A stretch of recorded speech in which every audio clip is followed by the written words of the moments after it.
पिछले वीडियो में हमने हरिऔध जी द्वारा रचित प्रिय प्रवास के अंश रूप श्याम संदेश के कुछ पदों का अध्ययन किया था।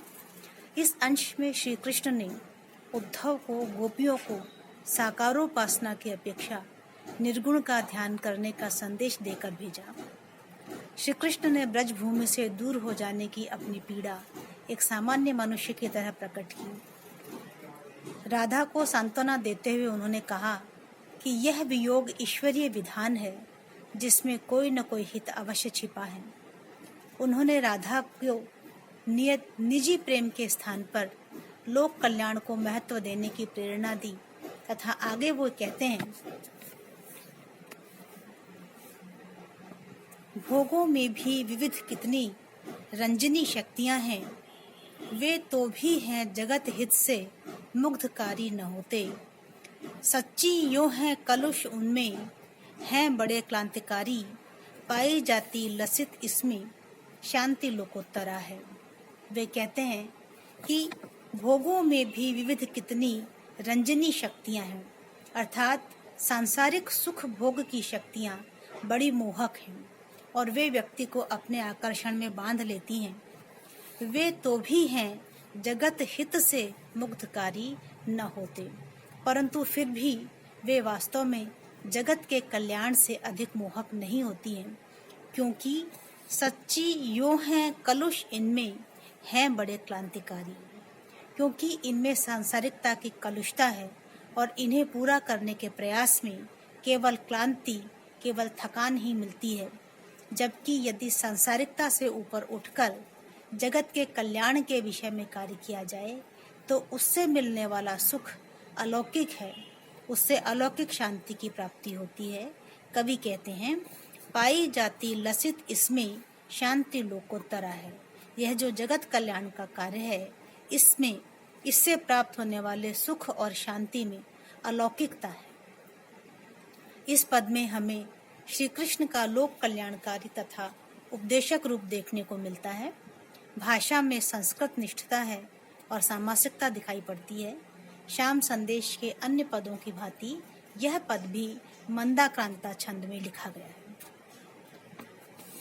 है आत्मा का सुख न किसको विश्व के मध्य प्यारा, सारे प्राणी सरुचि इसकी माधुरी में बंधे हैं। जो होता है न वश इसके आत्म उत्सर्ग द्वारा, एकांते है सफल अवनि मध्य आना उसी का।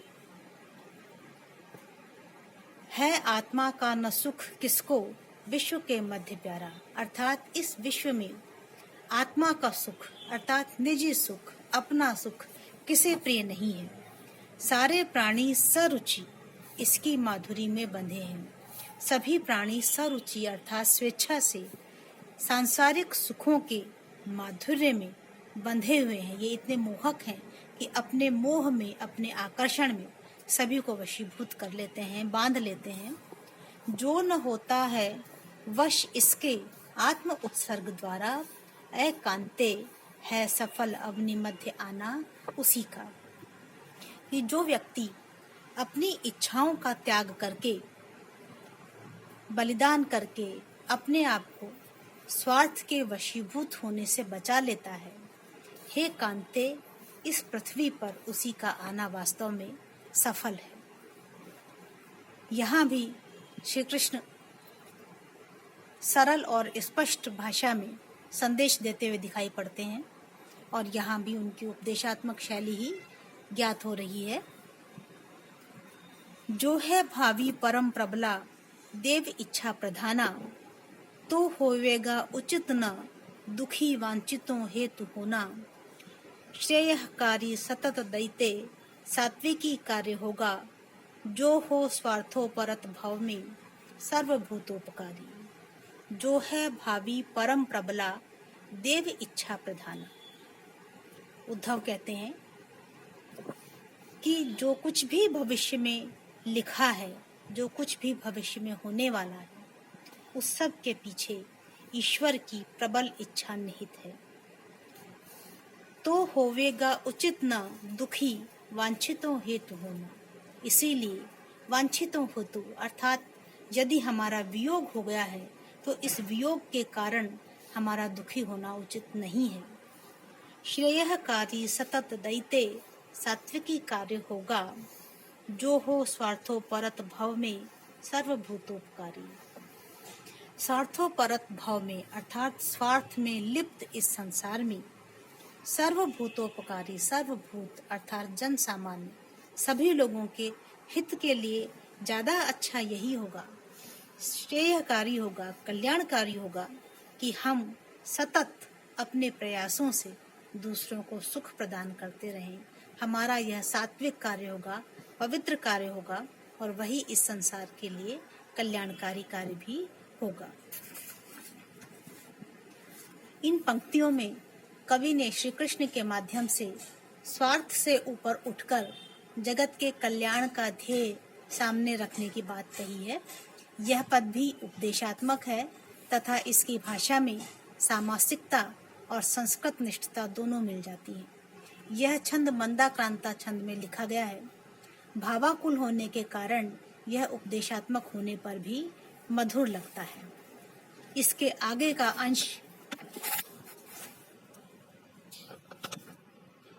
वंशस्थ छंद में लिखा हुआ है और यह छंद जिसमें राधा इन संदेशों को सुनने के उपरांत अपनी प्रतिक्रिया देती हैं।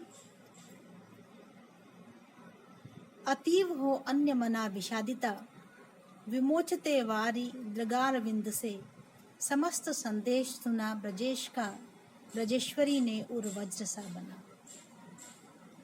अतीव हो अन्य मना विषादिता, अत्यधिक अन्य मना अनमनी होकर के, विषादिता और विषाद से ग्रस्त होकर के, तथा विमोचते वारी दृगार विंद से, दृग रूपी नेत्र रूपी कमलों से अश्रु रूपी जल की वर्षा करते हुए राधा ने इस संदेश को सुना।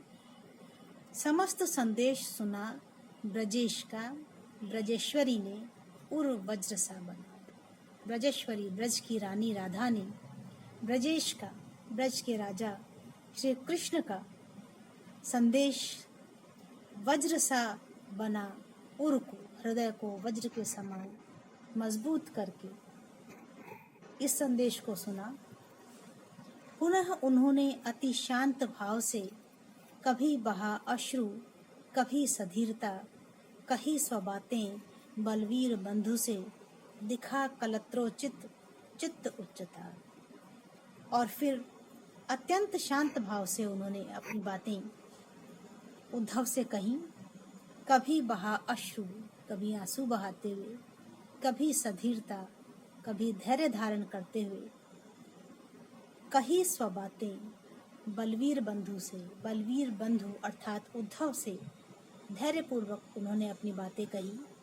दिखा कलत्रोचित चित्त उच्चता, स्त्रियोचित हृदय की उदारता को दिखाते हुए, बड़प्पन को दिखाते हुए उन्होंने अपनी बातें कही।